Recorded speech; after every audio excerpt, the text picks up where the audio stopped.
कर्पूरगौरं करुणावतारं संसारसारम्। ओम शिवाय, जय माता दी। पुनः स्वागत है आप सभी का बहुत प्यारे से कुंभ राशि के जातक। 9 अक्टूबर को शुक्र बाबा, प्यारे शुक्र बाबा प्रवेश कर जाएंगे कन्या राशि में, नीच प्रभावी हो जाएंगे। और नीच प्रभावी का जो असर है 9 अक्टूबर से प्रारंभ होकर 2 नवंबर 2025 तक रहने वाला है। अब शुक्र नीच प्रभाव में हो जाएंगे तो क्या क्या परिवर्तन होने वाले हैं, किन चीज़ों का ध्यान बनाकर रखना है, पता कैसे लगेगा भी शुक्र की नीचता का असर आने लग गया है, क्या क्या वो चीज़ें हैं जो होनी शुरू हो जाएंगी। सबसे पहले तो कुंडली वाले जो लोग हैं इनके संबंध में प्रार्थना कर देता हूँ। आपकी लगन कुंडली में शुक्र द्वादश भाव में बैठे हुए हैं, यानी 12th सेक्शन में बैठे हुए हैं, 12th हाउस में बैठे हुए हैं, या मीन राशि में बैठे हुए हैं यानी उच्च प्रभाव में बैठे हुए हैं, शनि के साथ बैठे हुए हैं, या बुध के साथ बैठे हुए हैं, या शनि और बुध में से कोई भी एक ग्रह शुक्र के ऊपर सीधी दृष्टि डाल रहा है, तो बहुत ज़्यादा कोई नेगेटिविटी आपको छूने वाली नहीं है। आपकी लगन कुंडली से आप मजबूत हो। आगे मैं व्यवहार से भी बताऊंगा कि लगन कुंडली में लिखा है वो लागू कर रहे हो या नहीं कर रहे हो, वो भी समझा दूंगा कि जिनके पास कुंडली नहीं है वो कैसे पता करें। साथ ही साथ शुक्र जो है कन्या राशि में बैठे हुए हैं, यानी ऑलरेडी नीच प्रभाव में है, षष्ठम भाव में बैठे हुए हैं, 6th हाउस में बैठे हुए हैं। और बाकी जो 7 ग्रह बच गए शनि और बुध के अलावा, उनके किसी भी एक ग्रह के साथ, 2 ग्रह के साथ युति बनाकर बैठे हुए हैं, या किसी भी एक ग्रह की दृष्टि में अगर आ गए हैं तो समझ लीजिए इफ़ेक्ट थोड़ा सा ज़्यादा पड़ने वाला है नीच प्रभाव का। अब इसको उदाहरण से समझिए कि शुक्र जब नीच होते हैं किस प्रकार से कार्य करते हैं। आप एक गाड़ी में बैठे हुए, एक वाहन में बैठे हुए हो, आपकी गाड़ी की अमुक गति है और अमुक स्थान पे आप अगर इस गति को मेंटेन करके रखते हो, स्पीड पे चलते हो और गाड़ी अगर नहीं रोकते हो कहीं पे, तो 1-1.25 घंटे में अपनी मंजिल पे पहुंच जाओगे। अब शुक्र खराब होता है। शुक्र खराब कैसे होगा? गाड़ी में कुछ प्रॉब्लम आ गई और क्या हुआ, गाड़ी अब आपकी खड़ी हो गई। अब ये ध्यान बना के रखिएगा कि जितना समय गाड़ी की रिपेयर में लगेगा उतना समय आपका और एक्स्ट्रा लगेगा वहाँ पर पहुँचने में। अब जो पहले 1 घंटे में पहुँचने वाले थे, जितना अधिक समय रुके रहोगे उसमें ऐड ऑन करते जाइएगा, जितना लंबा समय लगेगा। तो शुक्र ने क्या करा? शुक्र ने यह नहीं बोला कि मैं तुम्हारे को पहुंचने नहीं दूंगा, लेकिन तय समय अवधि जो है, समय सीमा जो है, उसमें तो नहीं पहुंचने दूंगा। यानी उसने क्या करा? चीज़ों को डिले करना शुरू कर दिया। दूसरी स्टेज, कुछ खराबी आई, मात्र 2 मिनट आपकी गाड़ी रुकी हाईवे के ऊपर और आप आगे चल पड़े, तो 2 मिनट का जो समय है वो बर्दाश्त करा जा सकता है कि कोई बात नहीं, 1 घंटा 2 मिनट कोई दिक्कत नहीं है, अच्छा हुआ हमने चेक कर लिया, आगे कुछ मेजर प्रॉब्लम आ सकती थी। अब जिनको बिल्कुल भी जो है असर नहीं आएगा, छुएगा नहीं, वो क्या होगा कि गाड़ी में से आवाज़ आने लगी, यात्रियों ने टोका और जो ड्राइवर साहब थे उन्होंने बोला कोई बात नहीं, मेरा भी अनुभव है, आवाज़ आ रही है, थोड़ी देर में बंद हो जाएगी, आप चिंता मत करिए। अब बीच में हाईवे थोड़ा सा और सही मिल गया उनको, थोड़ा सा गति और खींच दी, जो भी स्पीड लिमिट्स हैं उसमें, जहाँ पे 1 घंटे की बात कर रहे थे उन्होंने 50 मिनट में ही पहुँचा दिया, आपको जल्दी पहुँच गए। यानी कि गोचरीय प्रभाव का कुछ भी असर नहीं हुआ, क्योंकि जातक को कंट्रोल करना आता था। अब जो आपकी जो कुंडली है इसमें शुक्र के पास 2 सेक्शंस हैं। सबसे पहले तो भाग्य स्थान है, शुभ नवम त्रिकोण भाव, जहाँ पर तुला राशि है। उसके पश्चात सुख स्थान है, आपका 4था भाव है।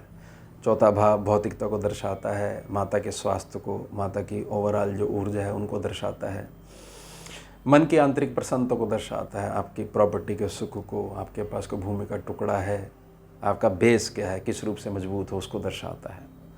क्या ये बिगड़ जाएंगे? सारी चीज़ें बिगड़ने लग जाएंगी। भाग्य स्थान जो है, क्या भाग्य डगमगाने लग जाएगा? और इस स्थान से पुण्य भी आते हैं। स्कैनिंग विद्या ये बताती कि यहाँ से पुण्य भी ट्रैवल करके आपके शरीर में प्रवेश कर जाते हैं, मानसिकता के माध्यम से फिर वो असर करते हैं। क्या ये सारी चीज़ें बिगड़ने वाली हैं? हाँ, बिगड़ने वाली हैं, अगर जो है शुक्र को कंट्रोल करके नहीं रखते हो तो, और साथ ही साथ कुंडली को भी साथ में लेकर अगर चलते हो तो देख लीजिए उसमें शुक्र कैसे बैठे में, किस मजबूती के साथ बैठे में, प्लस हमारा आचरण। केवल ये नहीं कि आचरण हमारा ग्रह के विरुद्ध है और हम केवल जो है एक कागज़ लेके कि देखो शुक्र यहाँ बैठा तो ये मिलना चाहिए कि नहीं मिलना चाहिए। आपने उसके लिए जो कर्म करना है वो कर्म के साथ जो आपका व्यवहार होना चाहिए वह ठीक नहीं है। ध्यान बना के रखिएगा कि ज़्यादा इफेक्ट आना है आपका 17 तारीख तक, 9 से 17 तारीख तक। वह क्यों? क्योंकि कन्या राशि में शुक्र के साथ सूर्य भी बैठे हुए हैं।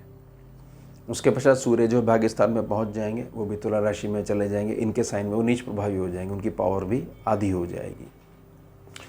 9 से 17 तारीख के मध्य आपका स्वयं का व्यवहार अगर नीच प्रभाव का असर पड़ रहा है, कैसा हो सकता है? ऐसा हो सकता है कि अच्छा भला हमारा कुंभ राशि का, कुंभ लगन का बड़ा समझदार जातक, बहुत अच्छे से सबसे बात करने वाला, अचानक से पास्ट की नेगेटिविटी उठकर आने लग गई और उसका दृष्टिकोण बदलने लग गया कि सब खराब है, सब बुरा करते हैं, कोई अच्छा नहीं है, इस दुनिया में कोई अच्छा नहीं है, जहाँ हम रह रहे हैं वहाँ गवर्नमेंट हमारी ठीक प्रकार से कार्य नहीं कर रही है, सब चीज़ें खराब हैं, मौसम का भी कुछ नहीं पता। और बहुत ज़्यादा होने लग जाएगा तो क्या ये जो भावना जो आ रही है ये शब्दों में आने लग जाएगी, क्योंकि शनि अब असर नहीं कर पा रहा, बुध अगर असर नहीं कर पा रहा तो कटुता वाले वचन बोलने लग जाएगा, व्यर्थ के लड़ाई झगड़े मानसिक रूप से होने लग जाएंगे, शारीरिक रूप से होने लग जाएंगे।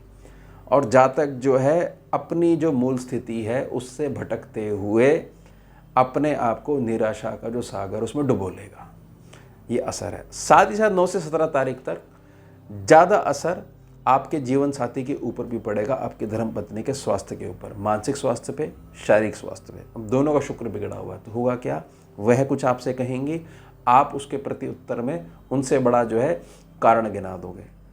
वह किसी बात को लेके थोड़ा सा क्रोध कर लेंगी, कुछ झुंझलाहट आ जाएगी, कुछ फ्रस्ट्रेशन हो जाएगी, आपको कंट्रोल करना चाहिए। आपका शुक्र भी जो है उसके प्रभाव में आप आ गए हो तो आप एक नई कंप्लेंट ले आओगे। देखो तुम क्या कंप्लेंट कर रहे हो, हम तुम्हारे से किस प्रकार से रह रहे हैं, कभी हमारी आत्मा से पूछो आप। इससे घर बिगड़ता है। ध्यान बना के रखिएगा, शुक्र लग्जरी का कारक है, शुक्र बहुत भोग देता है, लेकिन उसका आधार आपके घर की स्त्री है। वह अगर आप प्रसन्न है, जो करना है आप कर लीजिएगा। स्थिरता के साथ कभी अच्छी वाली चीज़ें नहीं भोग सकते हो कि हम बड़े वाहन में घूमना चाहते हैं, बड़े घर लेना चाहते हैं। घर में स्त्री ऊर्जा ही जो आप प्रसन्न बनी हुई है, स्थिरता के साथ कुछ नहीं आएगा, बस एक तेज हवा चलेगी और बस शांत हो जाएगी। मन जो हवा चलती है, जो सुकून देती है, मीठी नींद देती है, वह आपके घर का जो स्त्री पक्ष है उसकी मन मुस्कुराहट और आत्मा की प्रसन्नता देती है। इस बात का ध्यान बना के रखिएगा। अब आपने मूल समझना है कि शुक्र को हमने कंट्रोल कैसे करना है, हमारा स्वभाव क्या होना चाहिए, हमारा रिएक्शन क्या होना चाहिए। अब शुक्र की नीचता का प्रभाव शुरू हो गया 9 अक्टूबर से। इसमें बड़ा आवश्यक कार्य आपको करना है। आपके रिएक्शन से पता लग जाएगा होगा या नहीं होगा कार्य। इस रिएक्शन से पता लग जाएगा शुक्र आपका कैसा है। अमुक विद्वान के पास आप गए, उसने बोला ठीक है आप आइए, आपका वेलकम है, लेकिन हम आपको बता रहे हैं हम गलत दिशा में प्रयास कर रहे हैं। क्योंकि पिछले 30 वर्षों का मेरा अनुभव है, कोई भी इस कार्य को नहीं कर पाया, इसलिए लोगों ने प्रयास करना छोड़ दिया है। और मैं भी बहुत बड़ा एक्सपर्ट हूँ और मैं भी आपको गारंटी दे रहा हूँ, जब मैं ही नहीं कर पाया तो आप क्या कर पाओगे। अगर आपने उसकी हाँ में हाँ मिला ली कि जो आप कह रहे हो वो बिल्कुल ठीक कह रहे हो, आप तो मेरे बड़े वाले शुभचिंतक हो, मैं नहीं करने वाला, मैं हाथ भी लगाने वाला नहीं हूँ, मैंने छोड़ दिया, ये मार्ग ही छोड़ दिया, तो शुक्र नीच प्रभाव में आप पूरा आ चुके हो। यानी क्या है, आपने ट्राई ही नहीं करना है, क्योंकि निराशा का सागर जो है उसमें गोते लगा रहे हो आप। दूसरी तरफ गोचर में व्यवस्था में शुक्र का नीच प्रभाव चालू है, लेकिन आपके ऊपर असर नहीं कर रहा है। उस व्यक्ति पे तो असर तो कर रहा है जो बैठ के अच्छी बात बताने के बजाय जो है वो ये बता रहा है कि बिल्कुल ट्राई करने की ज़रूरत नहीं है, समय मत खराब करिएगा, ट्राई करने की ज़रूरत ही नहीं है, कोई नहीं कर सकता है इसको, डिक्लेयर कर दिया उसने। आप आओगे, उसको कुछ नहीं कहोगे, मन मुस्कुराहट के साथ उससे विदा ले लोगे, आपको समझ में आ जाएगा भाई यहाँ से मेरा भाग्य को कोई दिशा नहीं मिलनी है, मैं कल प्रातः जो है किसी दूसरे सलाहकार के पास जाऊँगा। लेकिन अब तो जो 30 साल में कोई नहीं कर पाया, अब हम इसको तो करेंगे, अब हर हाल में तो ये कार्य करना ही करना है, जिद पकड़ ली हमने। तो यहाँ पर जो आंतरिक संकल्प शक्ति है, कोई निराशा का भाव नहीं है, इससे पता लग जाता है शुक्र बड़ा मजबूत है। कार्य करने की क्षमता के पीछे जो संकल्प की भावना है वह कितनी विशाल है, वह बता देता है आपका शुक्र। बहुत अच्छे से समझ जाइएगा इसको। उसके पश्चात वह गोचर ने आपको छुआ, जहाँ गए उसको तो पूर्ण रूप से पकड़ ही रखा है, वो निराशा वाली बातें कर रहा है, लेकिन आपके ऊपर कोई असर नहीं पड़ा। इसलिए अब आपके जीवन साथी के ऊपर इसका असर पड़ रहा है, तो मन मुस्कुराहट के साथ, अधिक प्रेम के साथ, अधिक करुणा के साथ उसको संभाल लोगे, और घर का वातावरण और बाहर का समाज का भी जो वातावरण है, आपका व्यापार का स्थान है, आपका रोजगार का स्थान है, जॉब का स्थान है, उसको बिगड़ने नहीं दोगे। किस बेस के ऊपर, क्या उपाय है? उपाय ये है, मेरा सधा हुआ रिएक्शन। इसलिए समझा दिया गया कि शनि और बुध की अहमियत क्या है। अगर शुक्र के ऊपर ऊर्जा प्रभाव पड़ रहा है, युति पड़ रही है, तो इसकी अहमियत है शनि और बुध की। कूटनीति, चालाकी से अपना काम लेना, किसी का बुरा नहीं करने की भावना और उत्तम बुद्धि का संकल्प, यह शनि और बुध है। कूटनीति को ऐसे मत समझ लीजिएगा कि दूसरे का जो है बेस बना के उसके ऊपर बैठ के कुर्सी लगा के हमारा हो गया कल्याण, ना, किसी का नुकसान न हो और हमारा भला हो। तो ध्यान बना के रखिएगा। 9 से 17 के मध्य मैंने प्रार्थना करी है, अपने रिएक्शन पे कंट्रोल करके रखिएगा, और जीवन साथी के मानसिक और शारीरिक स्वास्थ्य की तरफ एक एक्स्ट्रा केयर बनाकर ज़रूर रखिएगा। तो यह हो गया हमारा उत्तम विषय। मिलते हैं आपसे अगले भाग में नए विषय के साथ। जुड़िए और जोड़िए। ओम शिवा जय माता। भुजगेन्द्रहारं कर्पूरगौरं करुणावतारं